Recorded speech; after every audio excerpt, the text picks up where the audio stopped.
night cloaks a life filled with lies. A quiet country road becomes a graveyard for secrets.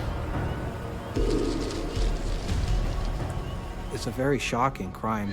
But who is she? We don't know who we're looking at. For some reason, nobody's reported her missing. It has to be one of the most interesting and difficult cases that I've ever had. An international manhunt fails to find the killer. The frustration was starting to set in, and we were always one step behind. Every body tells its tale, but it will take all the resources of forensic science to reveal this body's story and catch a murderer.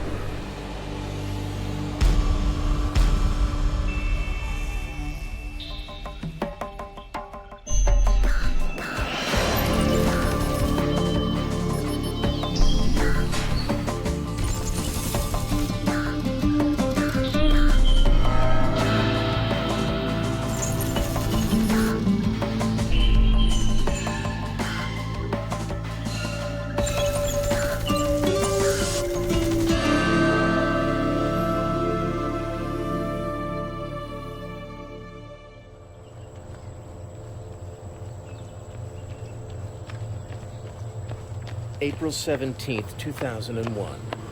A jogger on the outskirts of Hamilton, Canada makes a grisly discovery.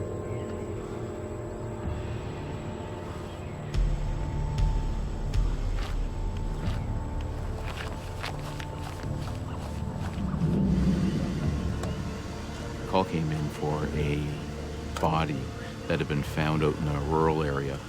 Different scenarios start going through my head, like how did this body end up out here? Detectives Thomas and LaHaye of the Hamilton police head up the investigation. Yeah. You're going, oh my God, why is this person here? You know, is this a homicide or is it not a homicide? You just didn't know what led up to that person being there. Detectives hope the forensic pathologist can provide answers. Okay. But Dr. King faces a tough task. This case presented pretty well all the problems that we're likely to encounter in forensic pathology. The first thing was the fact that the body showed advanced decomposition. I raised two possibilities. The body may have been driven out there and dumped beside the road. And the other possibility was that this may have been a pedestrian hit by a motor vehicle and thrown to the side of the road. King's study of the skeletal remains reveals a key piece of information. The impression I got was from the general bulk of the bones, the size of the bones, the stature of the deceased, and I had a closer look at the pelvis, which tended to confirm my impression that this was female. You couldn't help but feel for this person that just, you know, was out there by themselves, alone. The next challenge for investigators: determine how the victim died. With advanced decomposition like this, the cause of death was going to be a problem. So this was quite a case, and we knew we were going to have to spend a lot of time on it. We're obviously trying to look at the possibility of bullet holes or knife holes, anything like that. When King examines the skull, he finds evidence of a head injury.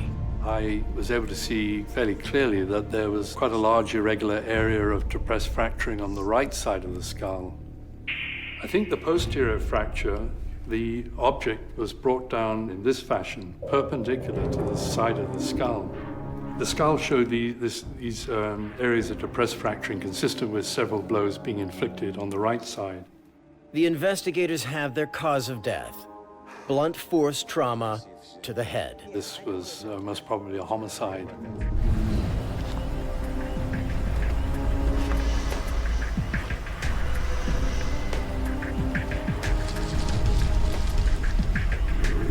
King finds no evidence of any fractures on the left side of the skull. If the victim had been resting on a hard surface, there would be fractures on both sides. Where I've seen homicides with blunt injuries to the head like this, I raise the possibility that the deceased may even have been in bed. A picture of the crime is starting to form, but they still don't know who she is. The number one investigative avenue right now. We got to get this person identified. And we knew that that was going to be difficult right from the very beginning. Dr. King hopes DNA will identify the remains. I collected a piece of bone, a tooth, and we also had hair samples. But the lab can't retrieve anything at all. We were unsuccessful due to the level of degradation that had occurred due to the sample being out in the environment for so long. Thomas and LaHaye scour missing persons reports, but no one has reported this woman missing. Police turn to the streets looking for answers. Quite often, those sex trade workers are not reported missing because nobody's looking for them, really. Police interview prostitutes, but get no leads, so they try a different approach. Ross Barlow, a forensic dentist, joins the team.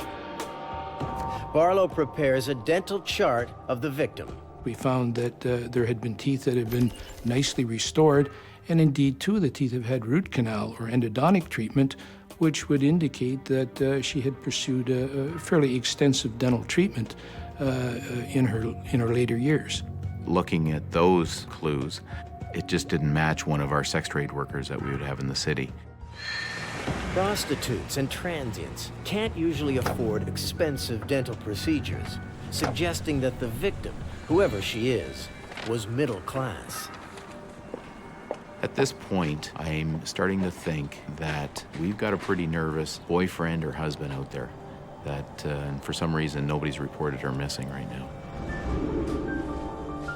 Police decide to go public with the little information they have. You know, the police get the word out in the media, which is what police do when they don't have a lot of leads. They go to the media, they use the media. Still, they get no response. So obviously our concern was heightened, you know. What else could we do to help identify this individual? You carry a torch of optimism that this person will be quickly identified. It was very difficult and frustrating at this point of the investigation. We don't know who we're looking at. By studying the victim's bones, the forensic anthropologist provides some useful information. Towered nasals, 2 lobes in the chin bone structure, and a protruding jaw are all physical traits common to a woman of East Indian descent. The fusion of the right and left pubic bones indicates the victim was 38 to 48 years old. Scarring signifies the woman gave birth more than once. Obviously, when you find out the individual was a mother, it tugs at the strings of the heart. Why has no one reported this middle-class mother of 2 missing? It's quite frustrating in the sense that, you know, I often say that homicide investigators are a keeper of the memories because who is the advocate for this individual right now? There's lots of forensic work being done. You've got the forensic anthropologist, you have the forensic entomologist, you've got the pathologist. They're all combining with their expertise, and they're all chipping away, but really they're a long way from determining identity. Fingerprints are the standard method of identification, but they can't pull a print from this body because the fingers are so badly decomposed. Detective Gary Zwicker comes up with a last-ditch plan. In our forensic identification course, we are taught that fingers can be rehydrated. I asked Dr. King to amputate the first 4 fingers of the right hand. They were placed in individual vials of a rehydration solution. It takes Zwicker 7 weeks to rehydrate the fingers, and still they won't yield a print. Zwicker goes at it again. The final process used was a lanolin-based skin cream applied to the right thumb of the deceased. Zwicker's determination pays off. He manages to pull a viable print, but all his work may have been in vain. One of the concerns of the Fingerprint Avenue was that this person might not ever had their fingerprints taken. They run the print through the criminal database system. It's a long shot. But the long shot comes in. Once the fingerprint identification arrived, it was overwhelming because now we knew who the person was and the investigation could move forward. That was the tremendous break that we needed in this investigation. Their victim is 40-year-old Yvette Boudreau, but police are stunned by what they learn next. Yvette's prints are in the system because she's been arrested Got you in pieces and get away from me, you for assault with a weapon and uttering death threats against her husband. In April 2001, a woman is found murdered on a country road. She's Yvette Boudreau, a 40-year-old housewife. Police are astonished to discover that Yvette was arrested for assault against her husband. Get away from me, you asshole! Getting the date of her arrest is a big step forward for the investigators.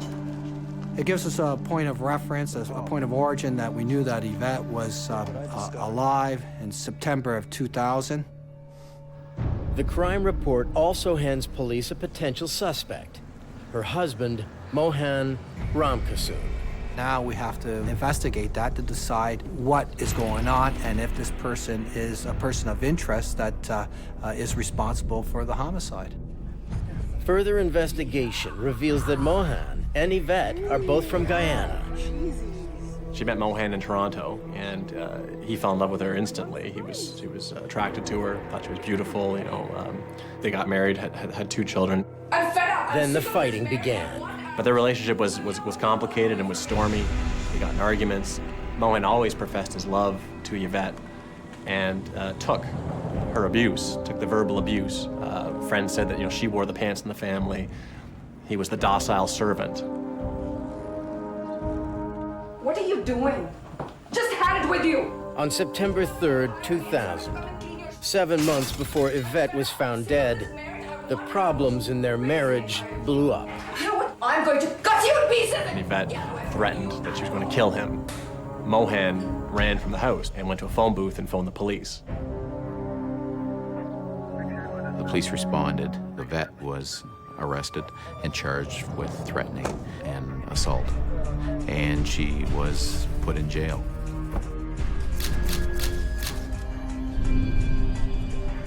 After 5 days behind bars, Yvette is released. Yvette, when she was eventually released, she was put on a number of conditions, and one of those conditions was that she was to have no contact with Mohan at all. Yvette is due in court 2 weeks later. When she fails to appear, a warrant is issued for her arrest. Police have no idea of her whereabouts until she turns up dead. Now the investigators interview the most obvious suspect, her husband. Hoping he'll incriminate himself, they don't say anything about Yvette's murder. We thought we would try and see covertly if he does have any information at all, that he might be aware that she is dead or how she died or any information at all. They tell Mohan they're investigating Yvette's failure to appear in court. The most troubling question is, why didn't he report her missing? His answer was that he had already spoke to the police department about reporting her missing, but since she was wanted for a fail to appear, that there was no sense in putting her out as a missing person as well. I'll be right back. LaHaye tracks down a court officer to verify the facts. His story checks out. We gotta tell him.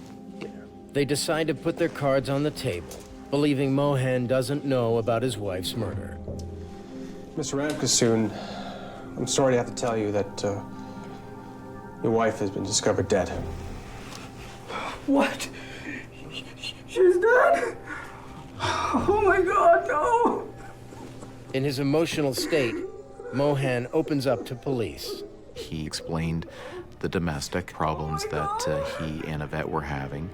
Police knew that Yvette and Mohan's marriage was in trouble, but now he tells them something that takes the case in a new direction. Is there anything you could tell us that can help us with our investigation?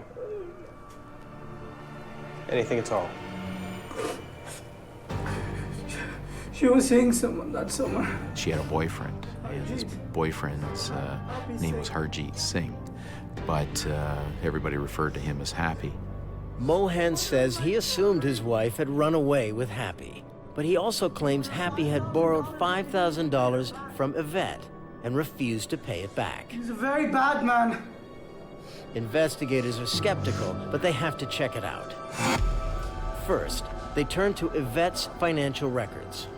We learned that Yvette had loaned Happy $5,000 just to help him stay in Canada. Investigators delve deeper to find out what Yvette was doing in the time before she disappeared. We had a search warrant for her credit cards, and we saw that there was some activity at a Mississauga Gate motel. They learn the motel rents rooms by the hour. What was Yvette doing there? The desk clerk remembers seeing her with a man. They often rented a room, and they were sentimental. They always liked the same room.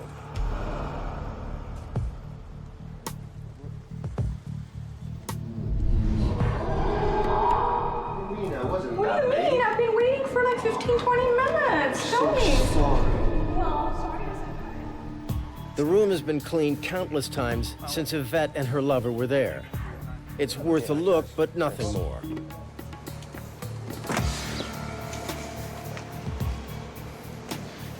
You know what? There was something. They had a fight the last time I saw them. I told you that I was. Where is my money? I don't have your money. What do you mean you don't have my money? Illicit lovers fighting over money. It could be a motive for murder. He didn't have steady employment. He was an individual that was able to get along really on the fruits of others. It's an individual I wouldn't lend a dollar to. You know, you're such a jerk. Mohan's a jerk, and you are another jerk. I've just had it with you. The most telling evidence. After the fight, the clerk never saw Yvette again. I hope it helps. Absolutely, thank you. Okay.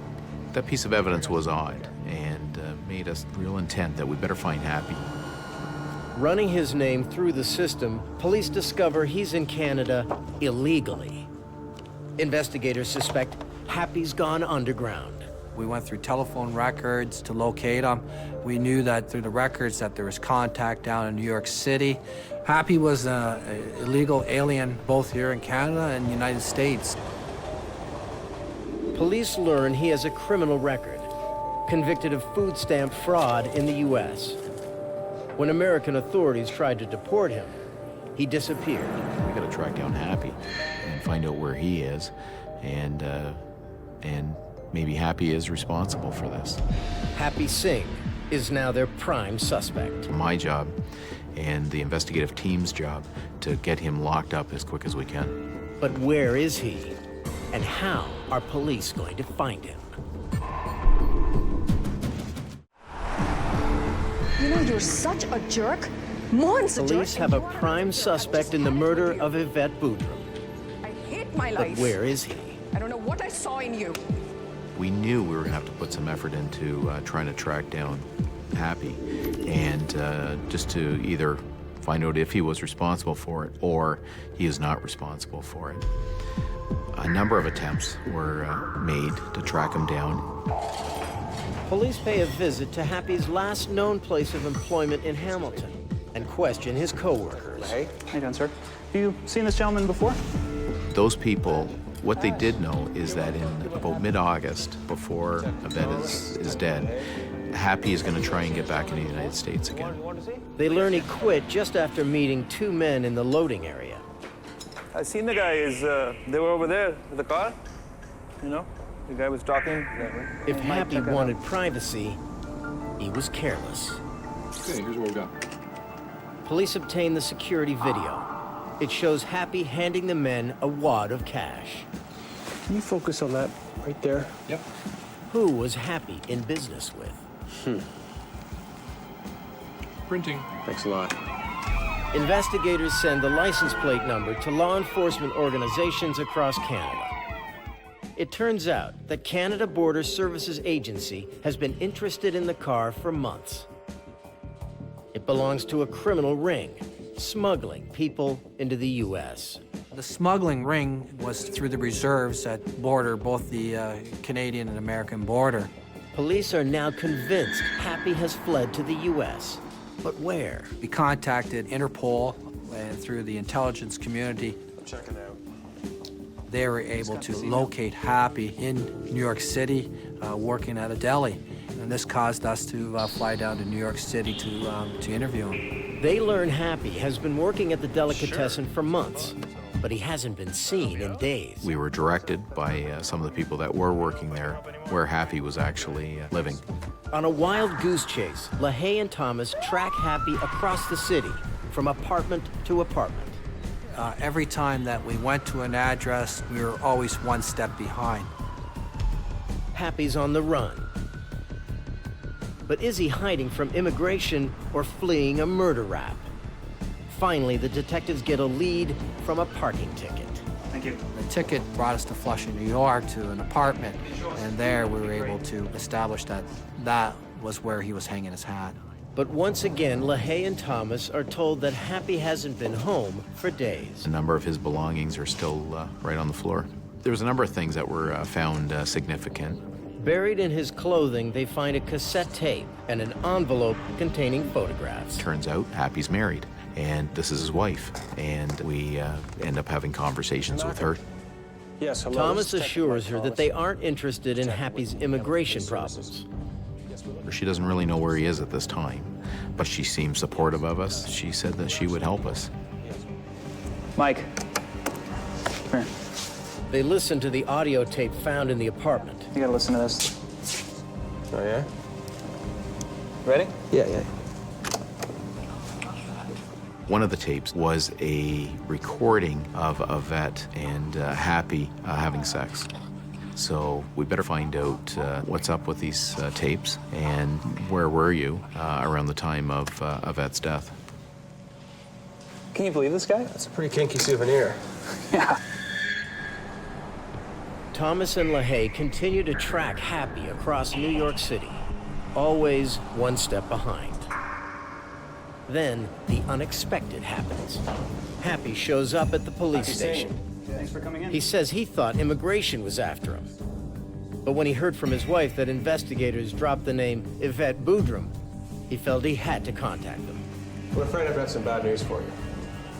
What happened? Yvette Boudreaume's been murdered. She's dead. Oh my God. He claims he didn't know about the murder. When we finally got the opportunity to speak to Happy, he was very straightforward with us, told us exactly what his movements were. Happy tells them he left Hamilton in mid-September and never returned. He admits he had a fight with Yvette over the money he borrowed, but he insists they reconciled when he told her he would pay her back when he got a job in New York. Stop doing this. All right. What about this? Police question Happy about the sex tape. Happy's story is that he kept the cassette tape so that if anyone came at him with the infidelity, it would show her as the pursuer her. His story doesn't ring true, but the big question is, where was Happy when Yvette was murdered? To find that out, the investigators need to determine exactly when Yvette was killed. Their only hope for an answer lies in the Center of Forensic Science in Canada. Thomas and LaHaye are about to learn that the life cycle of the blowfly will make or break their case against Happy. Police have located their prime suspect in the murder of Yvette Boudreaume. But to make their case against Happy Singh, they'll have to show he could have been in Hamilton, Canada when she was killed. To do that, they need forensic entomologist Dale Morris to determine the time of death. 5 months ago, during the autopsy, Morris had been called in to collect insect samples. Blowflies are the important insects in helping to determine time of death. A body attracts blowflies just hours after death. The eggs they lay develop into maggots, and calculating how fast the maggots grow and change determines the time of death. But Morris was missing a key piece of evidence. I was a little bit concerned when I saw that there weren't any maggots present. she immediately returned to the crime scene. I was very happy to find blowfly maggots at the scene in the soil. That was wonderful because I knew that I would be able to eventually come up with something fairly accurate for the police investigation. By determining how long the maggots have been on the body, Morris can conclude when the eggs were laid. It takes a lot of patience, crunching through thousands and thousands upon thousands of numbers to come up with a time when insects first began colonizing the remains. Yvette's body was found on April 10, 2001. Morris is able to calculate when the blowflies first laid eggs on the corpse, exactly 241 days before she was discovered. Those maggots that I was able to recover from the crime scene, it just made all the difference in the world. I arrived at September 20th, and I gave a bit of leverage to the number because of 5 days either way. The bug lady brings in a report. We look at a meeting with Happy. It just brought us to a head because now we had a scientific date where it was believed that she was murdered. September 17th, Yvette had called somebody, and that was really the last time that we could say that Yvette was seen alive.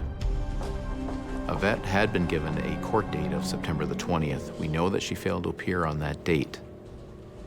The last time anybody hears from her is September the 17th, and potentially that 17th could be significant. With that information, investigators set out to learn where Happy Singh was on September 17th. He claims he left Hamilton for Montreal in early September 2000. And the purpose of that move is that he is going to be smuggled into the United States. And through telephone calls, we were able to identify the people that he eventually ended up staying with in Montreal. Police pay the Montreal safe house a visit. They question the smugglers, insisting they are only interested in Happy, not illegal immigration. They tell us that Happy was staying with them, and they explained, basically you go and you stay with them, and you just wait for the phone call. And when it comes in, you have to be ready to go immediately. Happy gets that phone call on September the 17th to go to the United States. The couple says Happy left about 4 p.m. that day.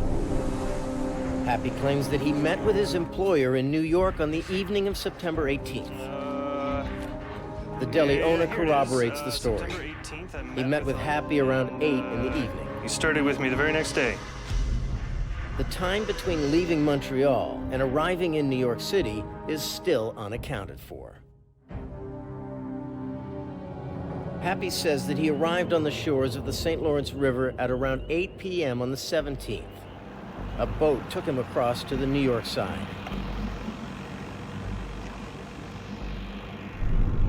At about 11 o'clock, he checked into a motel in Plattsburgh, New York. Need a room for the night. Just you? Yeah. You see my ID, please? LaHaye and Thomas need to corroborate the motel story. We call down there, and what do we have? We have a photo Ontario driver's license that he submits to check into the motel, and the person that had taken that identification remembered him as an individual that stayed there. Perfect. He checked out of the motel about 2 the next day. We did our best to work out all the times. Could he have come back, killed Yvette, and then got back? And with that evidence, I was satisfied that Happy was not responsible for this homicide. It was just unrealistic. After all their work, LaHaye and Thomas are no closer to solving the murder of Yvette Boudreau.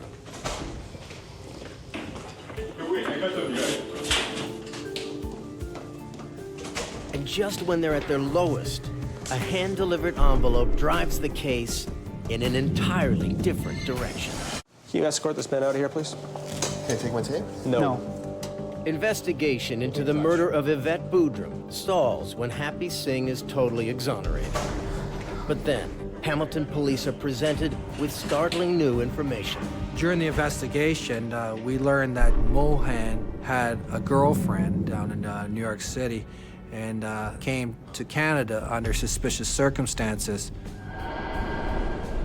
In 1987, Mohan Ramkissoon was living in New York City. He was dating a woman much younger than himself. As that went on, Mohan became more and more involved with the daughter. He wanted to marry her, and the family, again, did not want anything to do with that. Now, the mother definitely indicated to Mohan that he should stop seeing the daughter. Several times there was confrontation, verbal arguments between the mother, father, and Mohan in reference to this relationship. Get out! He was a calm person, and he had a calm demeanor, but he could snap, you know, at the drop of a dime. Shortly after these confrontations with Mohan, the young woman's mother was found murdered. Get out of my house! The cause of death was blunt trauma from a rolling pin and 11 stab wounds. Mohan was the prime suspect, but police had no hard evidence against him. Mohan, during the course of the wake and the funeral, did show up. He was very supportive. Approximately 1 or 2 months after that, Mohan seemed to have disappeared. Back in Hamilton, LaHaye and Thomas renew their investigation of Mohan. They now suspect he is much more than a wronged and grieving husband. They interview neighbors to find out more about the marriage. Surprisingly, Mohan stayed calm even when Yvette flaunted her affair. He would take it, and she would dish it out, and, you know, this seems to be the nature of the relationship. But police also learned this was not the marriage Mohan wanted. I don't know, they just used to fight. They just seemed really unhappy. Okay, well, thank you very much for your information. Okay, thanks. A condition of Yvette's release on the charge of assaulting Mohan was that she stay away from him. But she does not stay away from him, and he doesn't want her to. He wants her back. It seems like they can't live without each other. But they can't live together either. Just had it with you! Desperate for answers, Thomas contacts Mohan to set up another meeting. His response was evasive. He didn't want to really meet us. He said he spoke to a number of people, and these people had convinced him that for his own protection, he should contact a lawyer. With no concrete evidence against him, police pull out all the stops. Thomas organizes a sophisticated operation, dispatching surveillance teams across the city. Mohan is being watched 24 hours a day. He appears to be an upstanding citizen, sticking closely to a regular schedule. Until one afternoon, when he deviates from his routine. They go to a travel agency, and Mohan starts talking to the travel agent. And one of our surveillance members was able to go in and sit very close and could hear the entire conversation. Mohan bought the 3 one-way tickets on the flight to Guyana that was leaving the next day at about 11 o'clock. Knowing he's about to skip town, police go on high alert. All night, the surveillance team watches the house.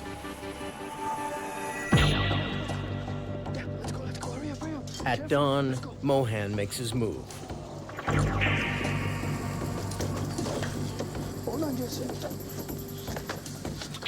Taking his children, he tries to shake surveillance, climbing fences and cutting through yards. Okay, come on, guys. Only to run smack into a curious neighbor.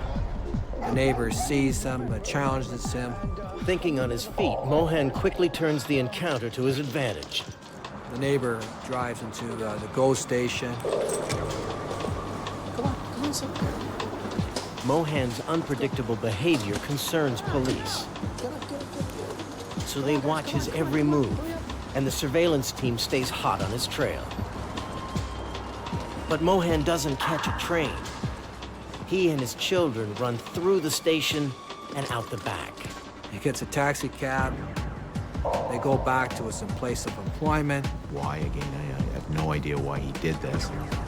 Get your bags, get your bags, get your bags. Here, get your bags, come on. With a suspected killer on the run, police decide to take action. A quick decision has got to be made, and taking everything into account, the direction was given to arrest him. Paul, let's go. Come on, guys, hurry up. Come on, come on. Come on, Selena, faster. The employees of the business, they had a real concern because of the state that Mohan was in. They were actually afraid that he might harm the children. Selena, go, go, go, faster, faster. Come on, come on.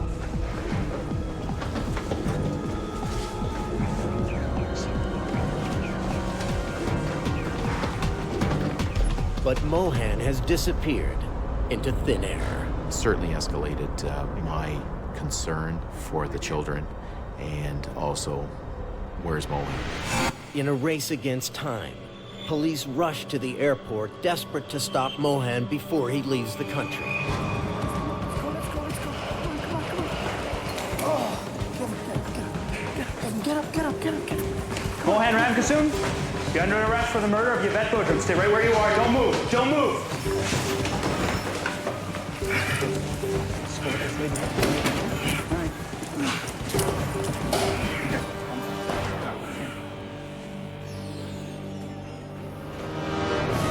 I arrested Mohan for the murder of Yvette Boudreaux and brought him back and did speak with him. As I sit back and I watch him being interviewed, and I'm trying to determine, is he telling the truth or is he lying? And usually we can get a pretty good sense of whether a person is lying or telling the truth. But Mohan doesn't break. And he never lets up. He cries, he's upset. He's just devastated that his wife is dead and that he's been arrested for it. He still put forward the belief of Happy being responsible for the murder of his wife. That I haven't done anything. I got nothing to do with it. He was a terrific liar, and he was pretty good. He was pretty good at avoiding the truth. So at this time, there's nothing you want to get off your chest? There's nothing on my stones, my stats, nothing. The case is circumstantial. I have no probability of conviction at this time.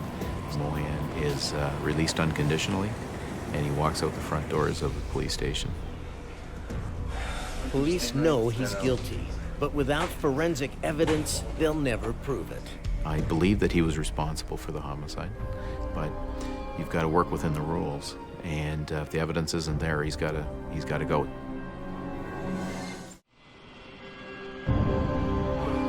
Police arrest Mohan Ramkasoon, but the case against him is circumstantial. He is released unconditionally.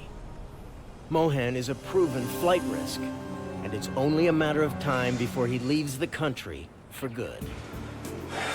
Stay right. No.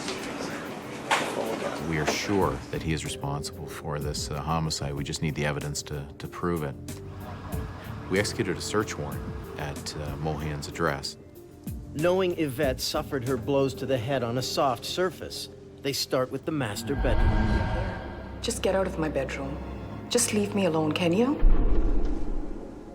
It's very clean. Everything is neat. It's tidy.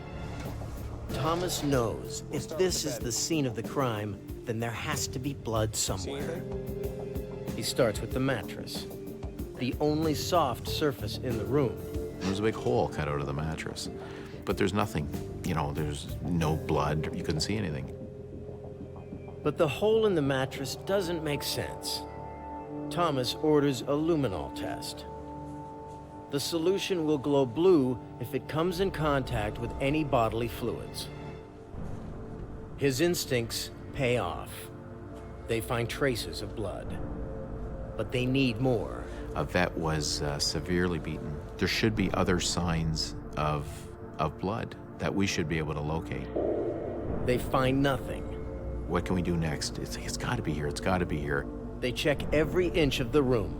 And the forensic officer just just clicking on his flashlight on and off, and it just hit the TV, and there it was. A feathering type of blood stain was on the black console part of the TV. Finally, the hard evidence they've been searching for.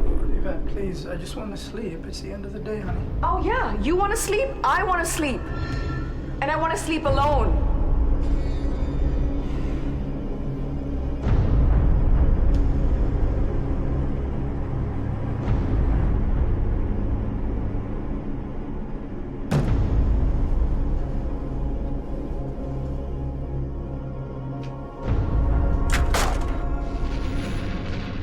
Someone who murders for love in a twisted way. He had this possessiveness about her. He loved her no matter what she did, and took abuse, took it, and then snapped and killed.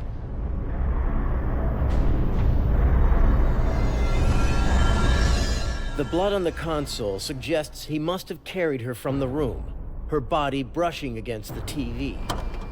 Next, police search the trunk of Mohan's car. Luminol test shows a bodily fluid that runs right along the rubber that sort of seals the trunk when it's closed. Police soon confirm the fluids from the car are also blood. But investigators still haven't been able to extract DNA from Yvette's body to match to the blood. At this point, I'm getting rather desperate, so we moved on to looking at a portion of the femur. And in this case, we basically dug into the ends of the bone to access the marrow and put that in for DNA, and finally managed to generate a DNA profile. The DNA profile from Yvette's remains matched the samples taken from the blood in the bedroom and the car. Now there is no doubt that Mohan Ramkissoon murdered his wife. Her only crime was being unhappy in her marriage. I'm fed up. I'm sick of this marriage. I want out. The man police first believed was the victim of abuse turns out to be a cold-hearted killer. Come on. Let's go in.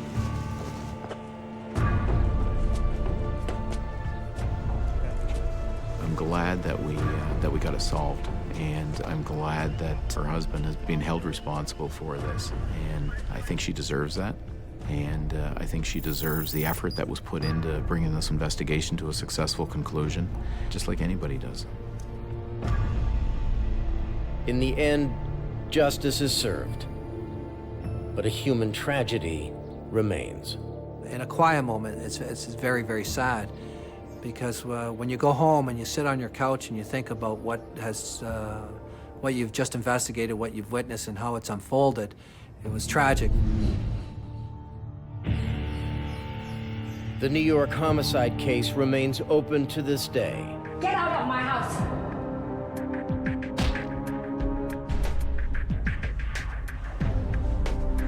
His true nature exposed, his secrets revealed. Mohan Ramkissoon is convicted of second-degree murder and sentenced to life in prison.